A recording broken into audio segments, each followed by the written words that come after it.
নমস্কার বন্ধুরা, আমি সোমা গোপালের হেসেলে আপনাদের সবাইকে স্বাগত।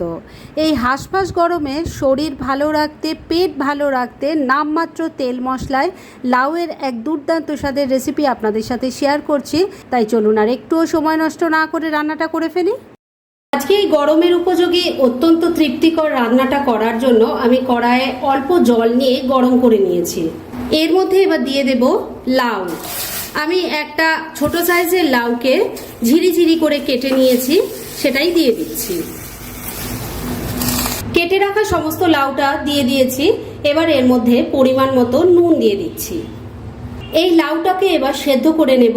এবার ফ্লেমটাকে লো আর মিডিয়ামের মাঝামাঝি রেখে ঢাকা দিয়ে আমি লাউটা সেদ্ধ করে নেব। লাউটা একদম কচি আছে আর তারপর আমি ঝিরিঝিরি করে কেটেছি, তাই সময় কিন্তু খুব বেশি লাগবে না। মিনিট 5 লাউটা সেদ্ধ হয়ে গেছে। এবার ঢাকা খুলছি।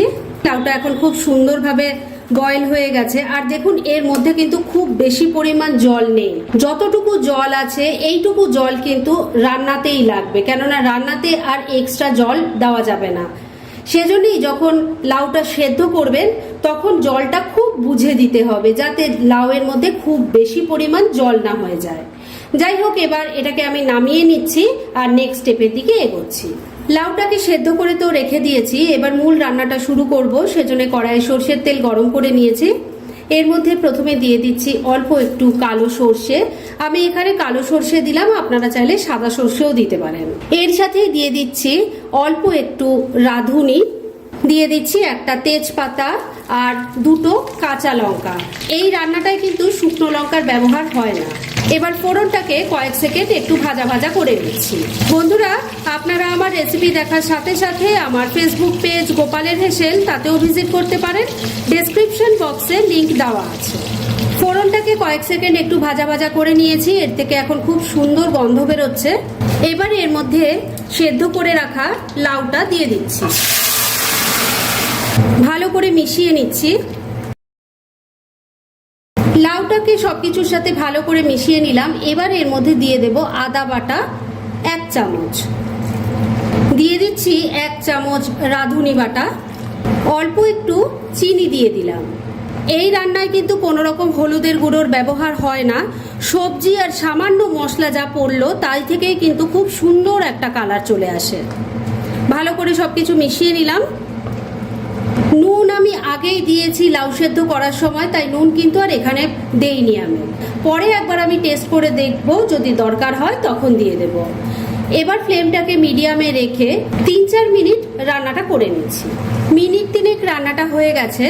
এবার এই লাউটাকে একটু হাতা দিয়ে ম্যাশ করে নিচ্ছি। লাউ তো খুব ভালো মতো আগেই সেদ্ধ হয়ে গেছিলো, এখন তো আরও ভালো মতো সেদ্ধ হয়ে গেছে। তবে এই ছাড়া ছাড়া ব্যাপারটা যাতে না থাকে, সেজন্য একটু এটা ম্যাশ করে দিলে দেখতে বা খেতে দুটোই খুব ভালো লাগবে। আর আমি কিন্তু মাঝে একবার নুনটা চেক করেছিলাম, তখন একটু আমার কম লাগছিল, সেজন্য দিয়ে দিয়েছি।